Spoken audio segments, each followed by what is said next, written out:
Hello, Kurt Jackson here with KJ Financial with this week's installment of Your Money Matters. Today we're going to talk about women, and there was an article I read that kind of grabbed my attention because the title of it was "Why Financial Literacy for Women is a Bad Idea," and I thought, what?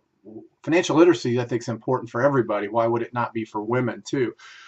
Uh, let me back up just a tad here. I think what we find in the world, and especially in the financial world, is a lot of times women don't necessarily trust what men have to say, and the financial industry is as a male dominated field, so it makes it a little more or a lot more difficult for women to find maybe someone that they can connect with to get proper financial advice. So they seek out women, and the women that are in the industry are perfectly capable financial advisors. So it's not like men are better than women.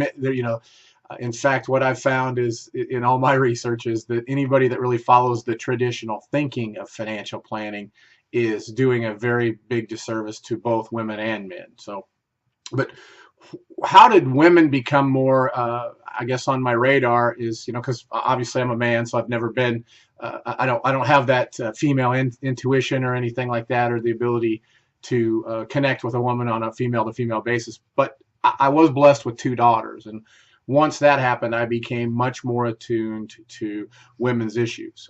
Not that I'll ever fully understand them, but I have taken a lot of time as I've done my research and everything that I've done, and to see how all of what goes on in the financial world also impacts women. And what I found has been quite disturbing. So when I read this article, I read this title of this article, I'm like, wow, that's crazy. But it's one of those deals where I try to do the same thing to try to hook you, and they hooked me. So basically, here's kind of the gist of what the article is saying. It says, what if the way financial advisors in our industry talk about women and investing is doing more harm than good? All right, well, that makes sense.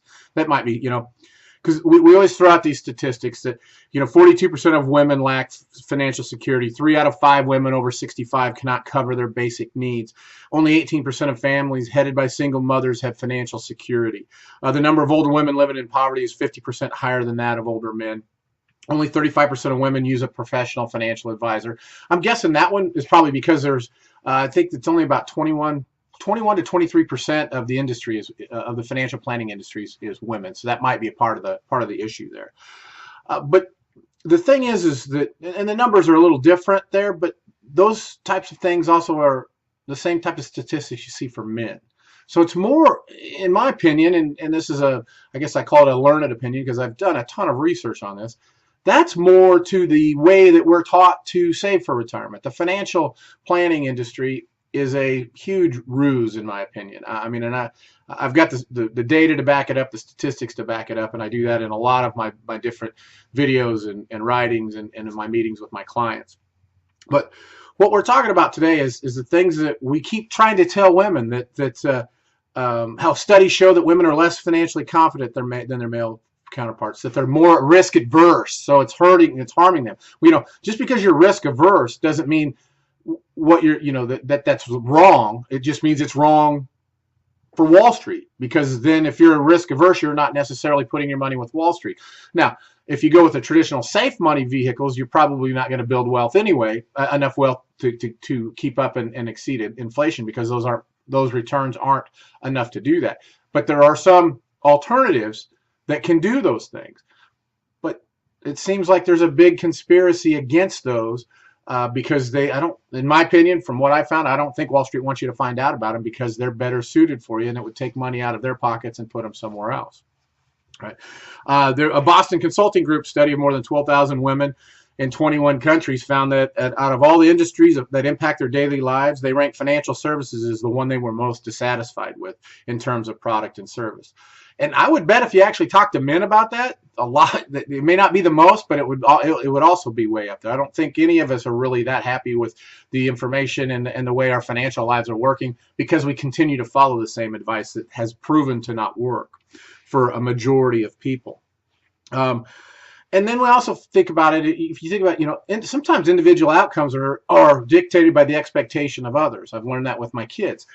So if we if our expectations that women struggle financially and don't understand it and are doing stupid things or not doing the right things, then women probably end up doing those things. So what we need to do is maybe change the expectations, because here's some other stats that women you don't really ever hear about. Okay, but these are some of the things that I found in my research, and I was very pleased to see that they added these to this article. The number of wealthy women in the U.S. is growing twice as fast as the number of wealthy men.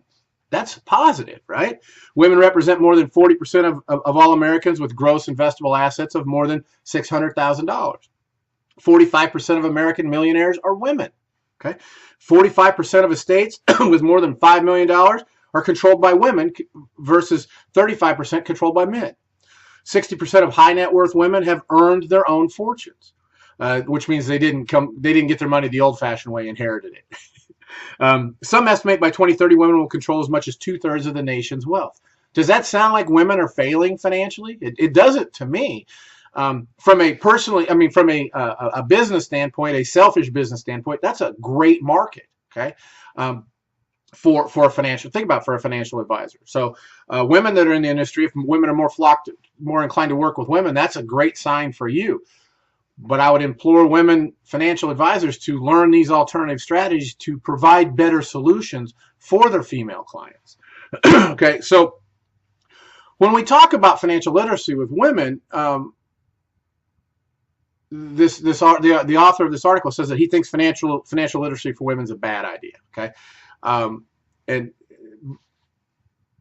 taking it out of context, that doesn't make any sense. But he says, women do need to know about money. Okay, and that's true. But what we should focus on instead of financial literacy so much, and there should be an element of that, is to focus on the expectations.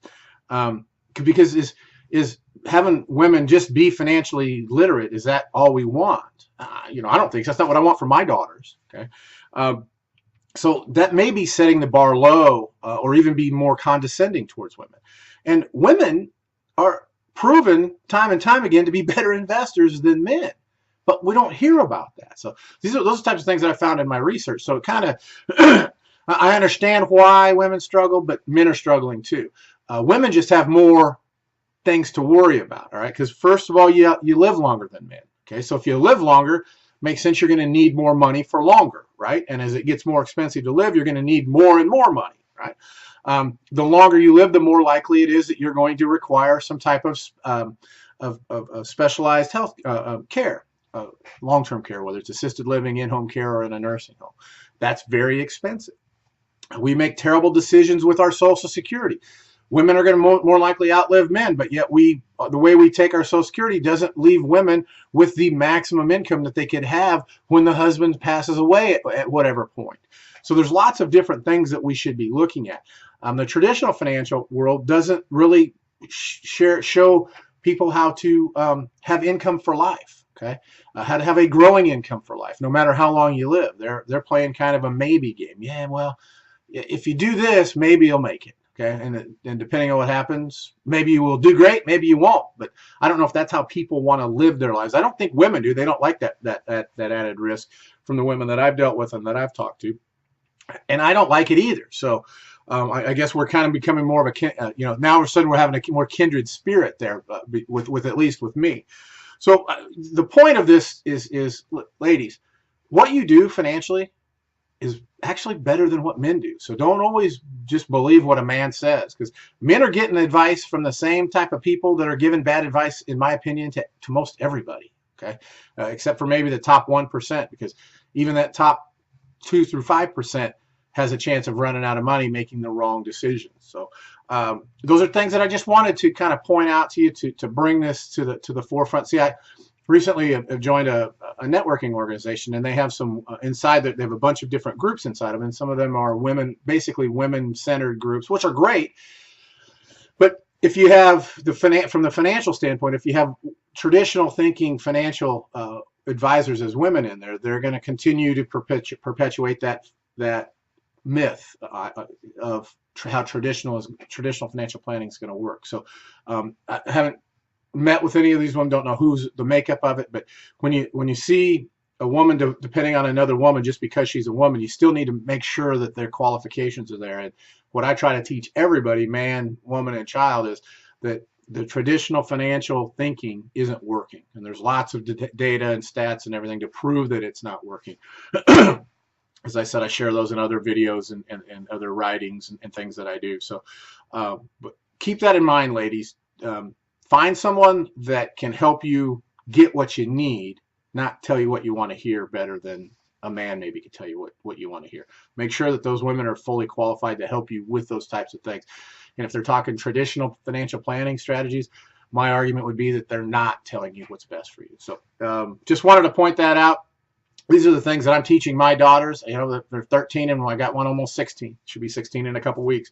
And I've been teaching them these types of things. In fact, my 15-year-old once is thinking about going into engineering, and I told her I knew nothing about engineering. And she said, well, wait a minute, Dad. You showed me what you do and why you do it. You basically took the whole process and reverse engineered it and figured out what the problems were and how to fix those problems. So you know, it's amazing when your 15-year-old daughter tells you more what you do than what you know you do. So I just thought that was kind of interesting. So I've actually started to use that when I explain to people what I do. So I've basically taken the whole process of how we save for retirement, how we live in retirement, and reverse engineered it, found where the problems were, learned the rules, what we can do to manipulate those rules in our favor without breaking the rules or breaking the law, and it ends up doing more and more and more for you, the things that you want. So if you're interested in finding out more about that, I've got a wealth of information everywhere around.